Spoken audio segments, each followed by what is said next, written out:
Okay, so I've got the rear wheels mocked up. They're bolted temporarily to the back axle. The back axle's been all reset. It's all in the right order. And I've blocked this thing up. What I've done is I've clamped the front frame down to the table, right? Because I don't want it to move. I want this to remain sturdy so that when we lay it all out, nothing's moving around and banging around.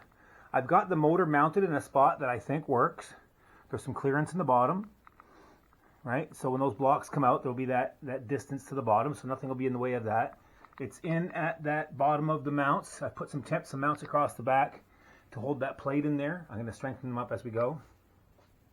So with it mounted the way it is, I have these two bars in here, right? These two bars that go down to the sprocket. And as they go back, they clear one of those mounts that I put in. And right now it's lining up with the rear sprocket. But don't forget, the rear sprocket's going to be probably twice as big.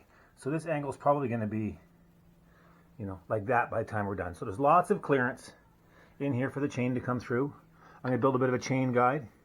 And notice that I have the center of the swing arm right down the center between the axle and the motor, or at least reasonably close, from the end of the motor shaft to the middle of the swing arm to the rear axle. Should be in line with the weight on the vehicle. So I might move that up a little, I might move this up a little bit more, just so when we do put the weight on it, it'll squat and everything will stay in line. And the reason for that is to make sure the chain stays as tight as possible as the suspension goes up and down. So I'm going to start making some mounts for the swing arm. I think it's going to go there. I'm going to start beefing all this up, get everything mounted permanently, get the motor mounted permanently, get everything lined up, true it up along here. You can see right now that sprocket is way over.